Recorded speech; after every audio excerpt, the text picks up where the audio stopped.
Morning, all. We have made it to week 4. You have successfully turned in all of your essays. I'm going to be grading those here in the next day or so. I've already looked over a few. I'm really, really happy with what I've seen so far. I know I said I'd email you about your posts last week, but we had some internet troubles here where I'm at, unfortunately, and I couldn't. I was wrestling with that. So what I'm going to do is I'm going to embed my post comments into your paper comments, and you're just going to get that all in one file. So that'll be fine, hopefully, and you'll get an idea of where you're going. I'm also going to post a mid. I usually call them mid-semester evaluations, but since this isn't really a semester, I'll just call it like a mid-class evaluation. This is completely not required. This is really an opportunity for you to respond back to me and for me to understand what I can do in the last few weeks that we have to make this class the best for you going forward without sacrificing any of the goals and outcomes that I have. So again, you'll do official evaluations for this course later. You should all receive a link, I think, from the university for that. But this is completely informal. These opinions don't get shared outside. It's just an anonymous response to my teaching style, to what I could do better. This is my first online course, so I'm looking for feedback just to prepare myself going forward. So thank you in advance if you take the time to do that. If not, no big deal. Other housekeeping issue before we dive into the lecture today. I'm out of the country starting Sunday. And won't be back in the country until the 5th of August. I've already prepped and done a canned lecture for you for the following week. So if you are going to try and contact me next week, know that I will be 5 hours ahead of you in sunny Manchester, England. I'm presenting, actually, on Lovecraft's Call of Cthulhu, and specifically the adaptation done by the H.P. Lovecraft Historical Society, their audio drama Call of Cthulhu, that thing that you have to buy. So I'm going to meet with my panel when I get there. I'm going to see if we can record all 3 of our panelists' papers, because they're all dealing with Lovecraft and adaptations. Some of it's game theory, some of it's the role-playing game that you're going to be looking at that week, and of course me, don't pay attention to me, you hear enough of me already, is about the radio drama. So I think if the other 2 panelists agree, I'm going to try and get someone to just quick record it. If anything, just audio, so you can get an idea of what us crazy academics do over the summer or throughout the year. So this is a conference, a Gothic conference in Manchester. Just know, I say this not to toot my own horn, but to plug this idea of you taking a look at what academics do in their daily lives, other than just grade papers and read. So this might be a cool idea. It was actually posed to me by a friend who's also attending the conference, so we'll see. But I bring this all up to say that if you are in contact with me or try to get in contact to me, I'm going to be on UK time, so I'm going to be 5 hours ahead of Eastern Standard.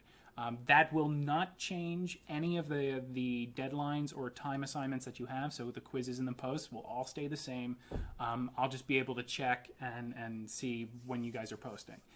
But know that if you contact me, I may be replying at like 3 o'clock in the morning our time. Don't freak out. I'm not suffering from insomnia. I'm just abroad. Cool. Other than that, I already said I'm grading your papers. So far, so good. So I really want to just jump in because this week is going to be a little heady, meaning dense. So I just want to take our time and make sure we're on the right foot with Trig. I'm devoting a second week to Trig. So the canned lecture will talk about the first chapter proper. I want you to read both the preface and the first chapter this week. Next week, I'm going to start dissecting that chapter a little more. I'll spend a little time in the beginning of that lecture to really understand or make sure that we have a firm understanding of what Triggs doing in that first chapter. But here I just want his core theory on the ground. So our goals for this week, for you to be able to understand Triggs' major philosophical intervention, that's the Thing book, and his stake there, and then to have a clear understanding of how to close read a film. I'm going to take the time to do a close reading of Event Horizon one of my favorite sci-fi horror films. Full disclosure. So I'll take some time to demonstrate how exactly I want you guys to read film, what are good practices, and go from there. Cool? All right. Enough of that craziness said.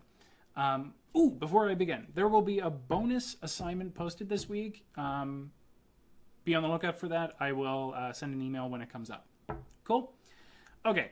So this week is kind of serving as a transition in the course. We're easing off the reading of Lovecraft. By this point, you've read enough of the major mythos to kind of grasp your head about what he's doing, what his major themes are, and especially with your close readings, you're picking out minute details that scream Lovecraft, that can be described as something Lovecraftian.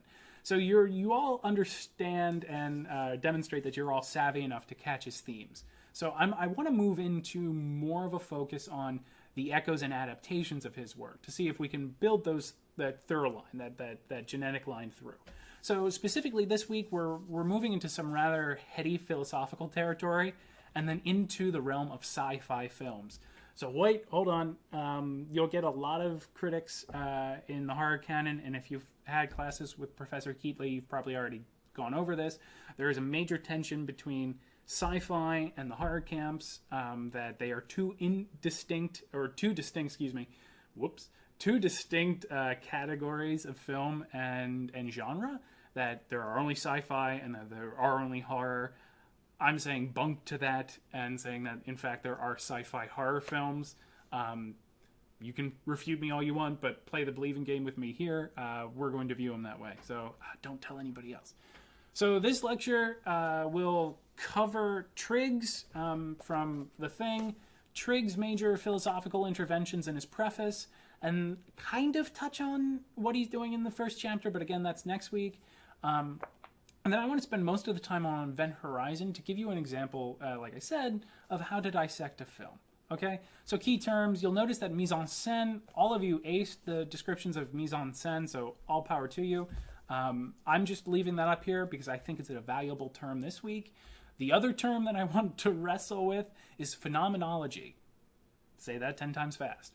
I'm cribbing the definition straight from Stanford's Encyclopedia of Philosophy. It's a great resource. If you have a chance, I didn't assign it because I don't want you to feel like you're bogged down, but if you have a chance to follow the link down here and read over and skim the history of phenomenology, it might help you clarify a few things with Trigg, but I'm going to do my best here to break him down to layman's terms. So, in short, phenomenology is the study of structures of consciousness as experienced from the first-person point of view. The central structure of an experience is its intentionality. It's being directed towards something as it is an experience of or about some object. An experience is directed toward an object by virtue of its content or meaning, which represents the object, together with appropriate enabling conditions. What? So, in other words, or in Kyle's translation, phenomenology is the study of phenomena. That's the bare root of the word. So the study of phenomena that a subject, you, me, your brother, your dog, well, not quite your dog just yet, although Trigg will want that, can experience directly. In this way, it is an understanding of what is appearing to us from our viewpoint in the world. The problem that Trigg will raise, and as you'll read, is that this is a limited viewpoint. It's only limited to our, or we could call it an anthropocentric view of the world, a view of the world that is only starting at us. You probably know about the heliocentric model that, or the Earth-centric model that we are the center of our little galaxy and everything else revolves around us. Well, we know that's bunk, right? We are, in fact, heliocentric. But in philosophical terms, phenomenology is based on the idea that our whole understanding of the world is catered to our direct experience, sense organs-wise, to the world around us. So it's trying to understand how we place ourselves in the greater scheme of things through our senses, through our experience of phenomena. Long drawn out. Hopefully that will be made clear as we get through Trigg. Before jumping into the lecture proper, I do want to respond to a few of your posts. Wade, nicely done here. I particularly enjoyed how you and Kayla are both coming to this conclusion that Lovecraft is kind of teasing out a little more of Thacker's theory and jumpstarting. I think we also said that in the lecture, so I'm glad you picked up on that too. I wonder, however, and as I'm thinking through this as I was reading your post, I wonder if such an acceptance is strange to us. Like, we read that acceptance, and I said last week that it's kind of strange that the narrator is just okay with that. Sort of, let's go romp into the Dagon-infested waters and be fish people. Because we're still locked into our previous pre-horror reevaluation of our life. Because we, unlike the narrator, have not experienced the moment of horror tension like he has, and thus view his behavior as strange, as atypical, because we have not reevaluated, done the horror homework of reevaluating our sense experiences. If Thacker keeps us in the moment of decision, right? So if Thacker's theory keeps us in that moment of decision, then Lovecraft, and I agree here, shows us one potential outcome: acceptance, a total foreign way of reacting to that horror stimuli. So I think that's a really awesome point. Both you and Kayla did well there. Victoria, I love this part, and I italicized something that you have. I think that. Oh no, they're coming. Just kidding, it's the phone. I'm not a Lovecraftian narrator, so apologize for the phone. It'll stop here shortly. So, Victoria, I think that the Innsmouth is almost a caricature of how Lovecraft viewed his mother and maybe everyone else around him when he was a child. This is really, really neat. I've never thought of Innsmouth this way. I haven't thought of the story this way either, so really, really nicely done, and I'm glad that you're sharpening your ability to close read. In fact, what you say about the narrator, his beginning quest to find out more about his heritage, and even just the geography of Innsmouth and everything surrounding it, he only gets glimpses of people. You say this nicely. He only gets glimpses of people, and he doesn't quite react to them. And in fact, the people that he does react with it's kind of tensious. Or tension-filled. Like, I think of the museum curator that he walked up to, and he's like, "Oh, that's a nice tiara. Can I hold it?" And she's like, "That'll be enough. You give me that back." So he does seem kind of like an outlier, and I like this idea that these glimpses of people, or these terse interactions that he has with people, may highlight his inability to respond. Lovecraft's inability to respond to those around him. I like this reading because it pushes forward the usual reading of the Innsmouth look, like that fish person look, or the fish people as just a degenerated bunch of a mass of people, and we've covered that. But I think your reading here is more psychological. I mean, Freud would have a field day with this, and I think you're on the right track here. So I do want to celebrate that. I think you did nicely raising this question about. Not just viewing the people, the narrator's interaction with people as normal narrator degenerated masses, but as something deeper that may pair it nicely with the outsider, right? That the outsider is essentially Lovecraft, and give us a more psychological understanding of Lovecraft. I think you're on the right track here. Perhaps a paper could be made from that, a long paper. Ian, really awesome close reading of The Dark Knight Rises. I love The Dark Knight Rises, so I am partial. But I think you're on the right track here. You're really pulling out the composition of that scene really nicely. This goes the same for Snowpiercer and Rocky. You're all pulling movies that I didn't think you would pull. Snowpiercer is a interesting class dynamic, and I think you're reading in the class dynamics. I think that was Daniel. Is right on par with mise en scène. I really like how you're focusing in on that. And Rocky, well, yes. In our current cultural moment, I think a lot can be said. Okay. Whew. So where are we going? We won't need eyes to see. Let's just jump right into our lecture today. So two things. I'm calling it a preemptive apology and or a warning. I told you I would always do this. So first off, both films that you're watching this week, The Thing, John Carpenter's The Thing, and Paul Anderson's Event Horizon, are rather bloody. So both films that you're watching this week are going to be horror films. They're designed to scare you. And both will concern themselves with the disruption of the human body, just like Trigg. In other words, this is going to be the bloodiest week of viewing so far. If you have an issue with that, let me know. Shoot me an email. I'm still in the country this week, so I'll be abiding by our time. To the first point, Trig. This stuff is rough. I was rereading it last week. This is my 4th or 5th time through Trig, and I still find it hard. I still beat my head against the wall to unpack him. So my advice to you before you pick up Trig is take your time with him. Look up the words you don't know.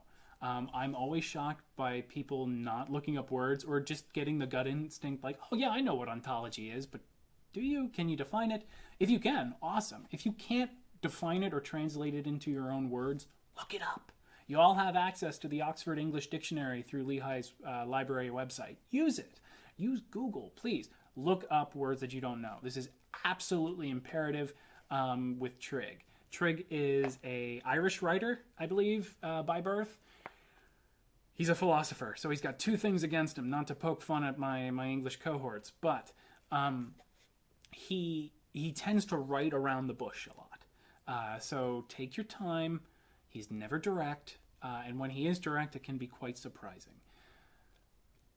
Look up what you need to do, ask questions, and note things in the margin. This is part of the reason why we're taking 2 weeks with him. I really want to get a firm understanding of what he's doing. Okay? This is going to be a little trickier than Thacker, but I think you're ready for it. All right. Note then with that is there's no way in any Earth or cosmic horror realm that we can unpack everything about Trig without giving you an hour-and-a-half lecture, and I don't want to do that to you. So I'm going to pull out the major points that I think, but feel free in your papers or in your posts to bring up things that aren't covered in this lecture. Trig, the entire reading is game for you. Okay? Cool. With all that prefatory material out of the way, let's just jump into Trig. So Trig opens his text with the following tension. I hope you're picking up that most critical scholars always start a book or a collection of essays with a tension. So his tension is modern philosophy does not give post-humanism enough credit. Specifically, Trigg places a target on phenomenological theory and thinkers. Say that 10 times. So the phenomenological tradition, once a beacon of integrity, has become emblematic of a failure in thought to think outside of the subject. This is the important part. Instead, the method purportedly reduces the world of things to an anthropomorphized world, enclosed at all times with an unbreakable alliance between subject and world. That's the other important part, unbreakable alliance between subject and world. So I'm going to, whenever I come across sentences like this, whenever I come across something that I'm wrestling with theoretically, I find it really helpful to do translations. These are, how would I explain this theory to my mother over a cup of coffee? This is what I think of here. So I'm doing this right here in the lecture. So my translation, the study of our experience of the world is too myopic, only viewing things from our limited perspective. And when we do analyze our experience of the world, when we do take a moment and go, ah, yes, this is a computer. I know this. I can feel the computer. We are overlaying our thoughts and feelings onto our experience. Like the assumption is that our experience and our understanding of that experience is privileged. That it is the only way to experience the object that I'm calling a computer. A good way to think about this is I have a dog. You probably heard him already walking around during these lectures. So I have a dog. His name is Riley. I jokingly call him the most depressed dog in the world. He's got those dopey lab eyes. So this dog, this object, or part subject, I'll call it an object right now, although he is a he, I always overlay this depressed voice on him. It'll be like, oh, look at me. It's almost like Eeyore. So I'm overlaying, I'm anthropomorphizing his reaction. And if you look at this picture on the side here, I'm coding this, and my initial reaction to this is, oh, he must be depressed, or he must be bored. My reason for that is his body language. His eyes are kind of like glazed over and looking out. He's kind of face down into the grass. But how do I know for certain that is that he experiences the phenomena of depression or anxiety in the same way that I do? Is this just me mirroring my own personal experience onto an object that I can see, touch, and feel, i.e., Riley?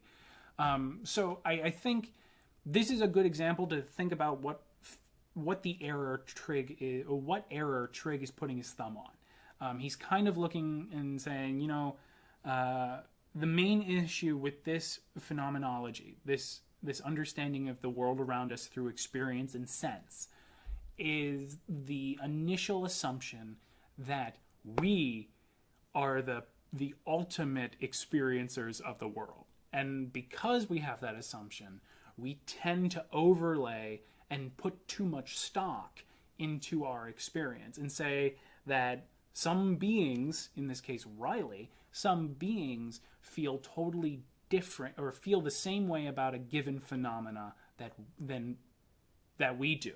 Sorry, that makes sense. So in this case, I look at my dog and go, oh, he's depressed. Oh, I'm so depressed. And I do a stupid little voice. I'm overlaying, I'm anthropomorphizing my dog. I'm taking away his subjectivity because I don't know how he experiences the world. So I'm ripping that from him and overlaying my narrative on him.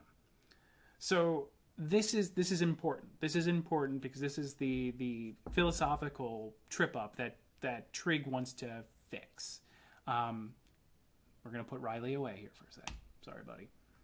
So we tend to anthropomorphize our pets, expecting that they experience the world in the same way as us. This means that we are placing ourselves in a too important role in the world. This is that line about unbreakable alliance, right? So let's go back up. An unbreakable alliance between subject and world. That we experience the world, and that is the privileged part. It is our vision of the world, and that's it. You can kind of see, I'm blowing this out of proportion here to try and wrap our head around it. And without having you in a classroom where I can see you, it's kind of hard to walk through tough theoretical stuff. But I'm trying. So if you need extra practice through this or want me to explain more, shoot me an email and I'll try my best to write it out as well. So what Trigg says is that far from being content with such a gap in our thinking. So for the past, human existence up until this point, Trigg says, we have been content with this anthropocentric or anthrocentric view of the world. That we are perfectly okay with saying that our experience is the best and the only experience of the world, and we'll overlay that experience of phenomena on other objects or on what other philosophers might call subjects, but on objects. So he says that there has been a call, like a call from Cthulhu. A call has been made to a post-human ontology. This is really just a fancy word for classification and structure, challenging our homocentric views and understanding, our understanding or epistemology of our world. So this is saying that in this realm, we know that we have committed this philosophical sin of putting ourselves up on a pedestal.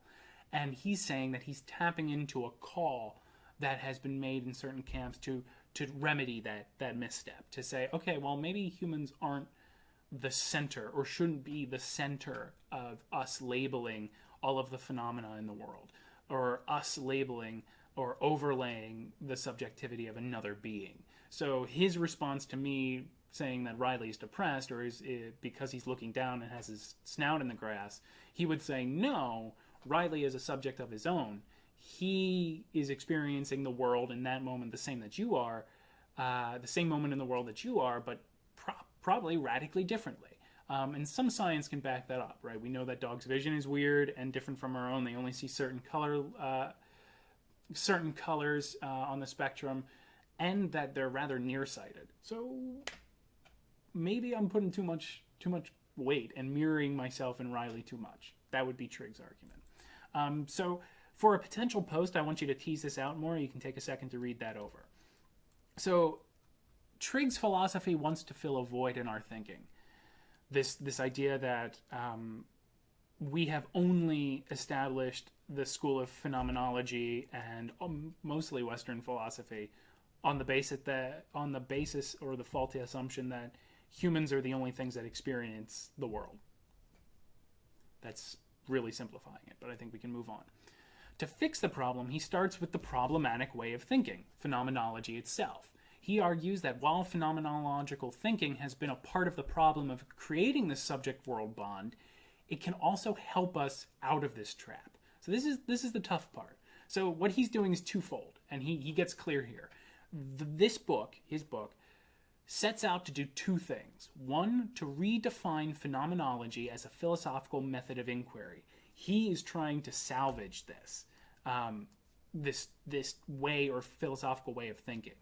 Two, to demonstrate that way of thinking's value by conducting investigation into the horror of body. So recently, as we move forward, there's this call for post-human thinking that has kind of looked at the phenomenologists and their way of thinking, going, well, that's bunk because they make that assumption. Trigg is going, whoa, before we throw the baby out with the bathwater, let's take a moment and see if we can redefine what phenomenology does, and if it does, in fact, help us understand the faulty assumptions that we have made up until this point. So what I'm teasing out here is then, what is this horror of the body? Well, for Trigg, it's a moment when we realize we are not the only kids on the playground, cosmically speaking. So instead of presuming that we are the be-all and end-all of experiencing the world, Trigg is playing an extended thought experiment. And this is key. I want you to focus in on this. This entire reading is a thought experiment. He is not saying aliens exist. He's not going, aliens, like that favorite meme. He is merely playing the game. He's interjecting a question. This was foundational for me when I was reading, because we have a tendency to take a writer as we read him and go, okay, well, he must believe all of this. Philosophical writing is a bit different. They play fast and loose with thought experiments. So take a bit to process that. His thought experiment essentially says, what if there is a body that not only experiences the same universe as we do, but also predates us completely? How would such a being affect the way in which we not only understand the world, but also ourselves? Now you should be hearing the echoes of Thacker. If our whole worldview and definition of experience is challenged by this other body, then it will force us to disengage from the worldview, that faulty worldview that we have. Riley feels depression, because the other body is totally outside of our known experience, because we can't touch it. It experienced before we did, and thus calls into question our whole understanding of the world around us. Okay, I know this is heady, but take a second. I'm gonna pause this for a brief moment before I move on. He's saying that, and some of his openings in the chapter 1, we get the meteorite, which I think is a great opening. In the preface, we have this body out of time image. So I want you to take a moment. If we suddenly had a being in front of us that predates us, that shows up and goes, yeah, I was here millennia before you were, meaning here in the cosmos, we would have to do a lot of revisionary work. Because here this being exists, it's making sense of the world around us in its own way, and we would have to somehow say, oh, wow, all of our experience and all of the things that we have done up this point, all the theses, all the philosophical claims may be in question. They're in a state of untenability, right? They're untenable, untenable. That because this being exists, we then have to question the foundation of what we have experienced and what we have labeled as experience. Because this thing predates us. We may be the outliers. That's basically what that example is going with. So, okay, so let's take a second. I know it's heady. Take a breath and play the believing game with Trigg. He says, a bodily subject, that's really just us, is not necessarily a human subject. Fair enough. Another body needs to be accounted for in phenomenology. This breaks apart that human-centric worldview of phenomenology if we add another alien body. A creature that invades and encroaches upon the humanity of this thing we term the body. So we have made the fallacy of saying that the body equals human, right? This is a bodily subject equals human. He's saying if we add another creature, this kind of trips up that definition, while at the same time retaining the certainty of the human body as its native host.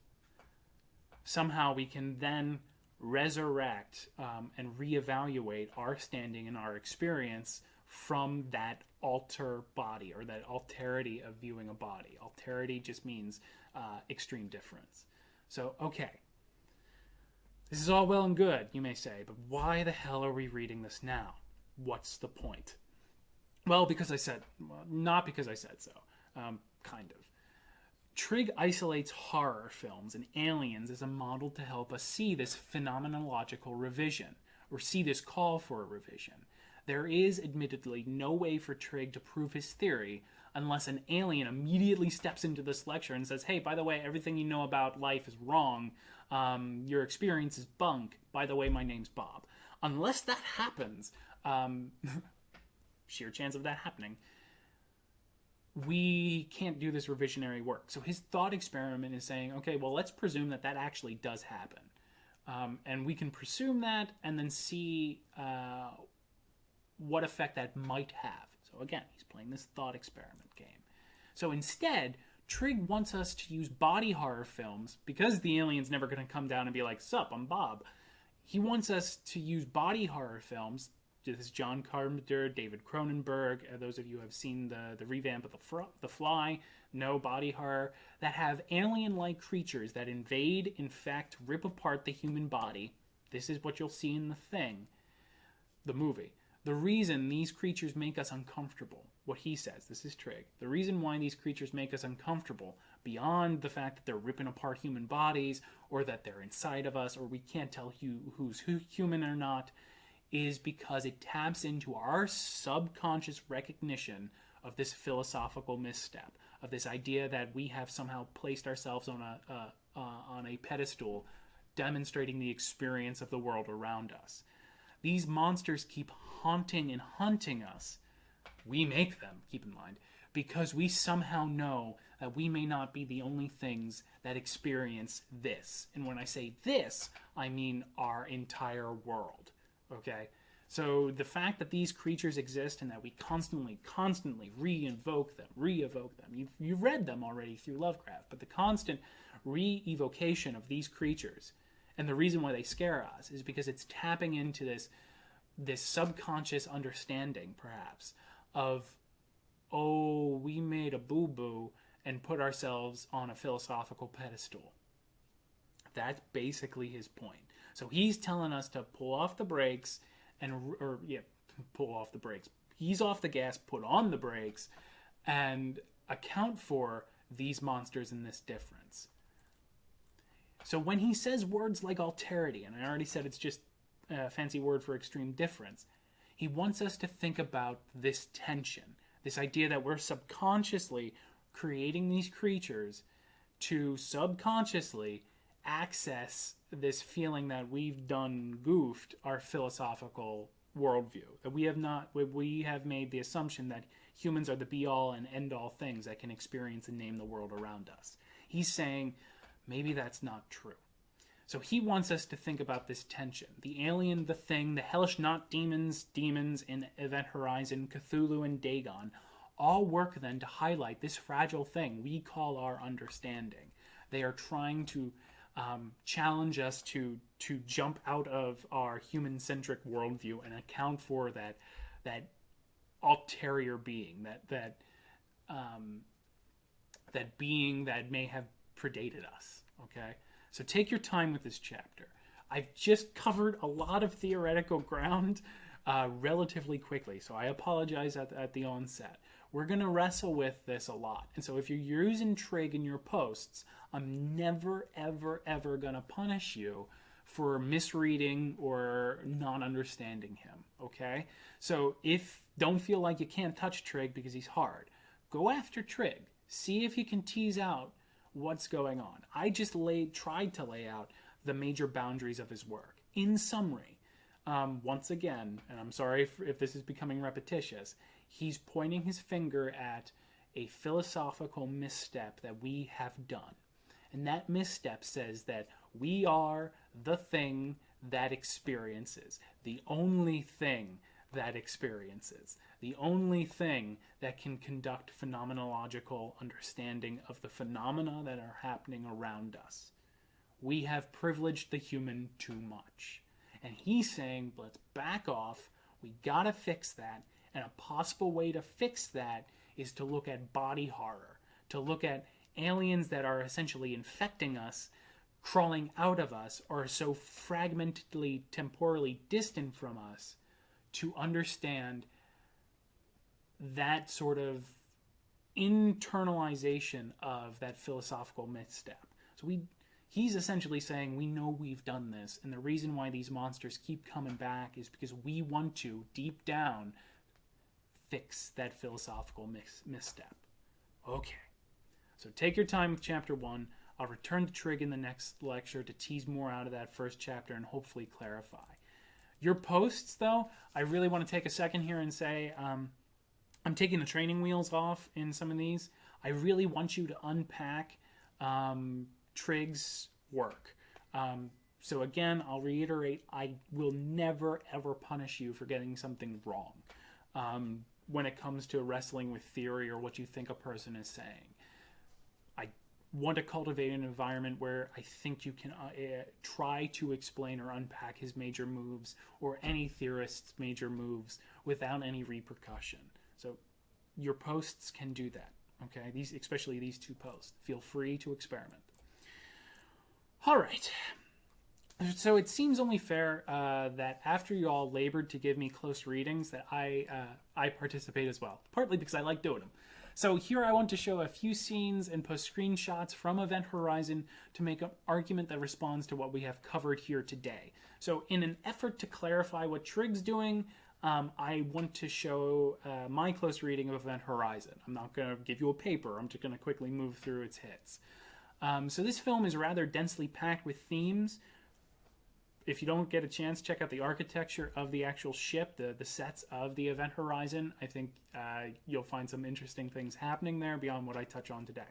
But before going into my close reading, I want you all to start with Event Horizon. I know this is weird because we've always started with Lovecraft, but I want you to start with Event Horizon, move on to The Thing, and then move on to Lovecraft. So the readings essentially this week will go Trig, Event Horizon, Thing, Call of Cthulhu. That should help you best to construct that through line through the themes and texts. Okay, so I'm being a little heavy-handed here this week. The movie, why I'm starting with Event Horizon is because I think it not only is a fun movie to start with, it also highlights our transition point before we go off the rails into complete science fiction. So Event Horizon is, for me, a perfect blend of horror and sci-fi.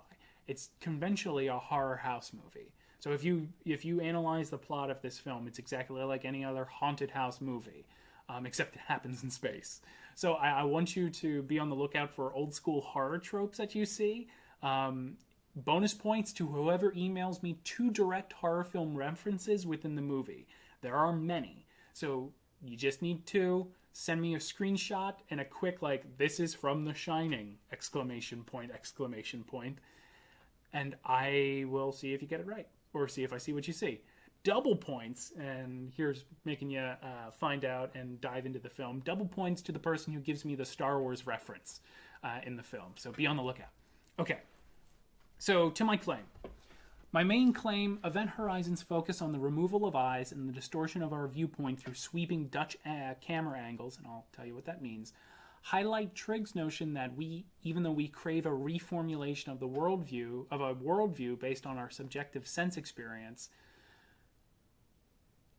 always must have that recognition be ultimately violent. And excuse my prose there, it's kind of clunky, but basically what I'm saying is Event Horizon tells us that Trig is correct with a difference. Trig is saying that we crave to understand this philosophical misstep. I'm saying that, yes, that is true, but Event Horizon says that recognition, if we ever do come to it, is extremely violent and not pleasant. So instead of kind of going off of what we discussed last week with acceptance, this is like complete rejection. This is it will hurt if we come to this understanding. So watching this movie, and I'm sorry to bring in theology, but I immediately started thinking of Matthew 5:29. This is actually a verse about adultery, but I think it works here. And this is from King James. So, if thy right eye offend thee, pluck it out, and cast it from thee, for it is profitable for thee that one of thy members should perish, and not that thy whole body should be cast into hell. You'll understand when watching the movie why I picked up this quote. But this has something to do with, okay, if I look at something and offend me or offend you, meaning that you trip up and commit a sin, you are to pluck the offending organ out and cast it away to save yourself. It's this removal of eyes. So in order to get rid of sin or the potential to commit sin, we have to get rid of the object that is most likely to cause us sin. So in this case, in Matthew, he's talking adultery, where it's like, okay, I look at my neighbor's wife or my neighbor's husband and go, ooh, yeah. But before that, if we even start looking at that husband, wife, you name it, we rip out our eye and throw it away and save us from the potential of committing the sin of adultery. Okay, so I want to look at a few things. Because of this quote kept coming up to me in my head, I got stuck on eyes. So this film is full of eyes, and I want to take a few moments to unpack exactly what I mean. We get close-up of eyes in the moment where they look at the core in the center or in the tail end of Event Horizon. We always get this shot of someone looking at the core and the black hole overlaying with their pupil. So this is sight again. They're seeing something that is unmentionable or something that should not be seen by human eyes. Okay. Prepare yourselves. Oop, wrong one. Where is she? There she is. So this is Claire. This is Dr. Weir's wife, and we see her multiple times in Dr. Weir's vision or his dreams, another Lovecraftian reference. She is without eyes, and she is constantly calling Dr. Weir to join her. And we know after watching the film that Dr. Weir says probably one of my favorite lines in the entire horror film canon, where we're going, we won't need eyes to see. So the offending organ, that thing that has seen extreme difference, the thing that has somehow transcended our experience and understanding of the world, is ripped out from us, and this has fundamentally changed us. Okay. So I also say something about Dutch angles. What are Dutch angles? This is a Dutch angle. Note, or it's also called a Dutch tilt. This is where the camera goes cockeyed, literally.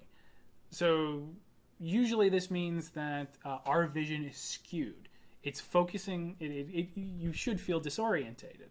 This film in its opening, as you see here in a second, works to disorient our vision, our ways of seeing. So again, this film is tapping into eyes.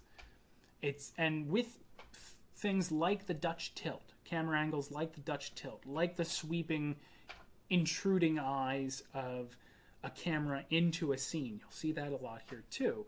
We're constantly, our eyes as the camera are constantly invading space, but we are also being presented with a viewpoint that is ultimately changing, skewed, somehow inverted, that makes us question our ability to make sense of the scene, right? When experiencing a Dutch tilt, which sometimes the old school Dutch tilts came out of like the Batman era, where if they wanted to amplify villainy or something askew in the scene, they literally held the camera askew. So here, I think the Dutch tilt is amplifying Triggs' notion of that call, that subconscious recognition that we have made a philosophical misstep, and that we know that maybe what we see or what we experience phenomena-wise is off, is not quite right. We get the Dutch tilt a few times.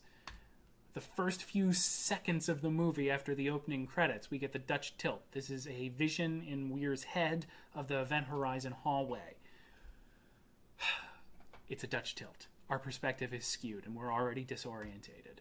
Take a look at this clip from Event Horizon's opening. This is where Weir's kind of waking up from his vision. He screams, wakes up, and starts his day shaving.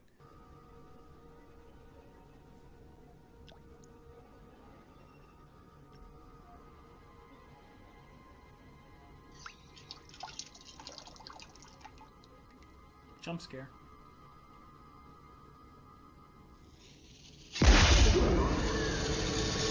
Yeah.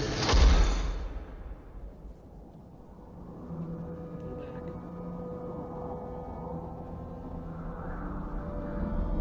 And we're getting upright. We're almost there. And there we are. So we start this scene. And where I wanted to start you is right after the shaving scene when the shutters open. The first thing we see of Dr. Weir is he's upside down. He's inverted. So our vision of the scene is already compromised. We're looking at it at the wrong angle. We then have to pull out and rotate to become upright.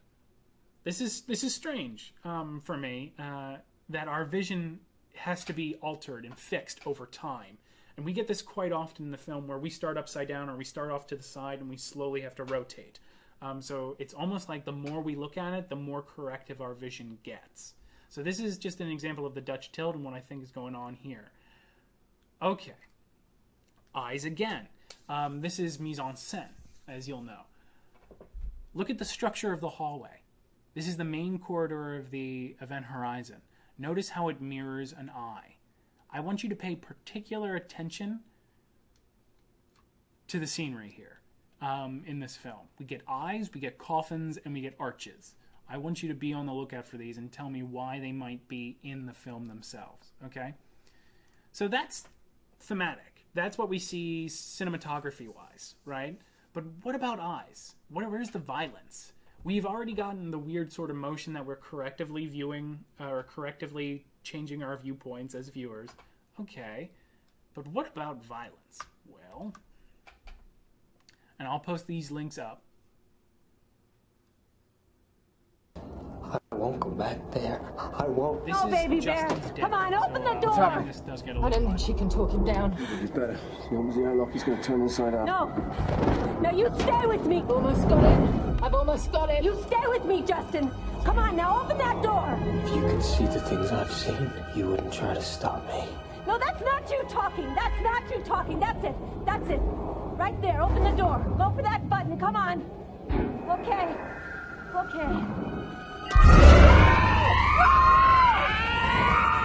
Captain, Justin just activated the door. It's on a 30-second delay. Stand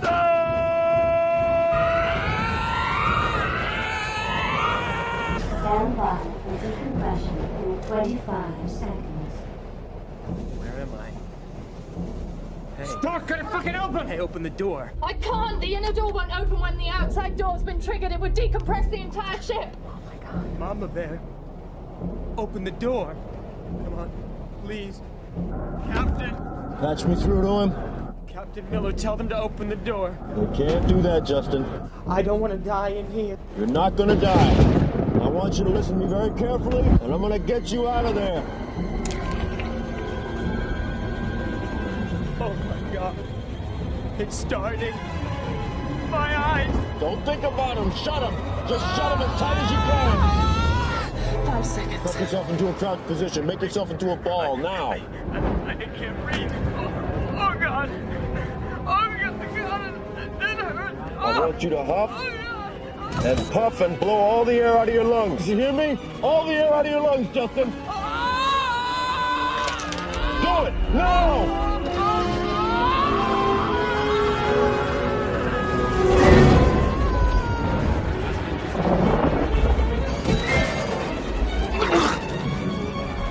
Okay, baby bear. He is grasping his eyes as they burst open. He is also saying, if you have seen the things that I've seen, you wouldn't want to be here either. So it's this offending eye has done something. And now we are literally ejecting the person who has seen and gone through the core from the ship's eyes. So this is this idea that his recognition of something beyond his understanding as a human, his understanding the world, ends in something completely violent. That this is something that you don't want to see. This is so earth-shatteringly painful that it's hurting.